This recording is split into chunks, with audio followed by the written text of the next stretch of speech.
Yan. Tsaka mga boss, yan. Mag-change oil tayo ng ating alaga. So, yan mga langis. Change oil lang. Kilometer nito is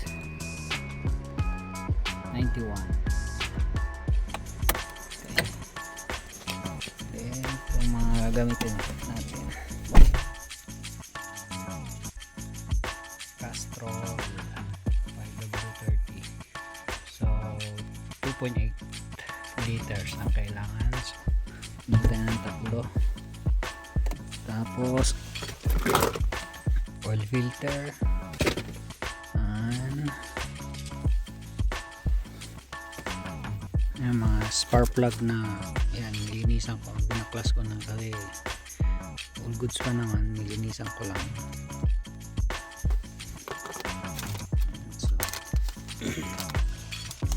Gastos natin is 45. Ano yung isa? Yan, kulang-kulang 50 euro. Eh mga ano niya, gamit niya dahil binaklas yan ng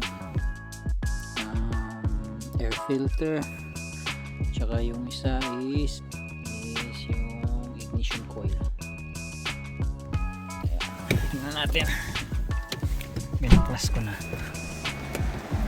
kanina dahil linisan ko yung spark plug. Ayan. Nilagyan ko ng ano para hindi pasukan ng alikabok. Ito lilinisan din natin. Ewan ko kung anong sensor to. Tsaka ito tatanggalin natin. Lilinisan din natin and change oil. Yun lang. Okay, let's go.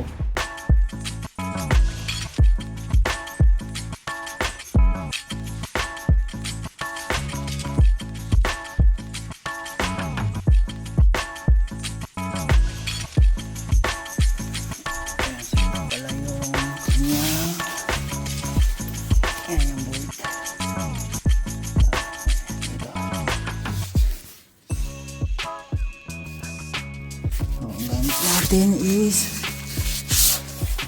D12 na allen. Yan ang gamit natin pambaklas yun sa tawag doon.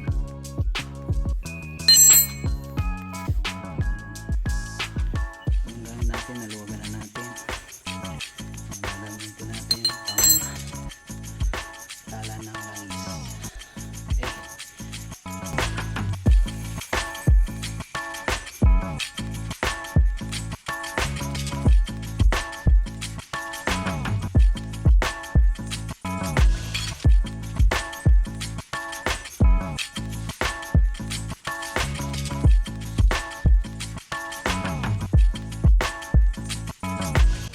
Kakabit na natin yung mga spark plug. Ayan, all goods na, cleans na. Okay, tapos yung ignition coil. Ignition coil dito, tapos spark plug. Yan, kakabit na natin. Then habang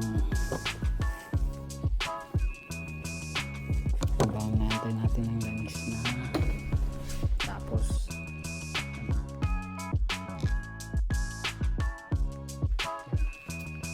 spark plug and ignition coil, then air filter. Air filter is all goods pa naman dahil kapapalit ko lang yan, hindi na ako bumili.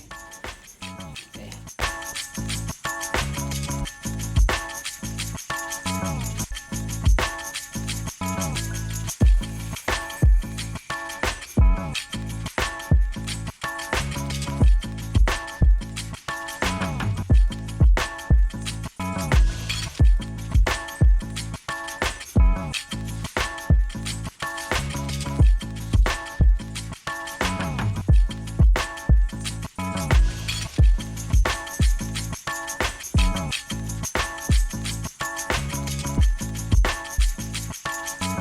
papalitan tayo na hose galing dito sa air filter o air cleaner.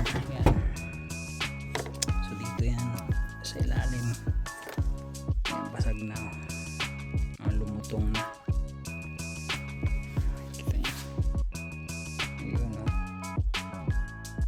buti na check natin. So yan, bigyan muna tayo ng hose. Okay, yan ang air filter. Tanggalin na natin.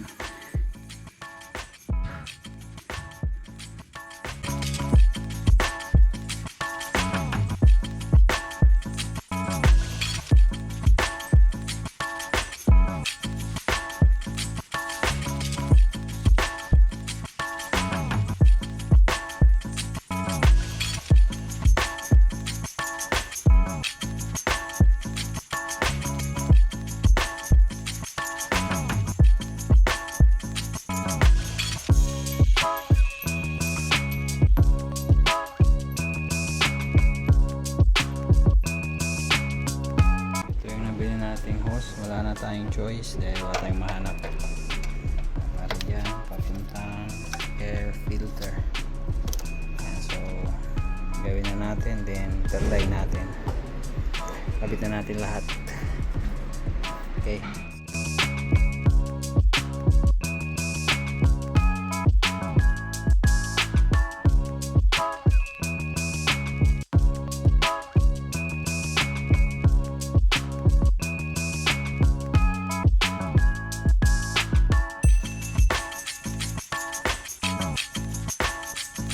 na, okay na. Ayan yung hose ilalim, then all goods.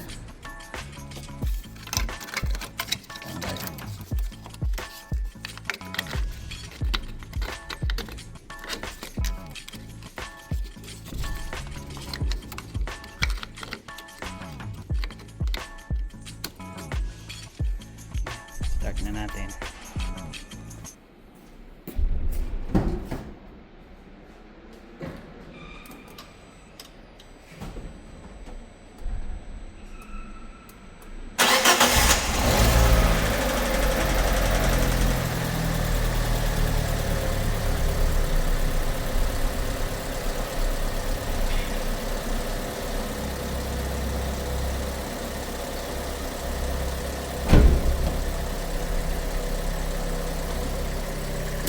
Yun, all goods. Ayos. Ciao.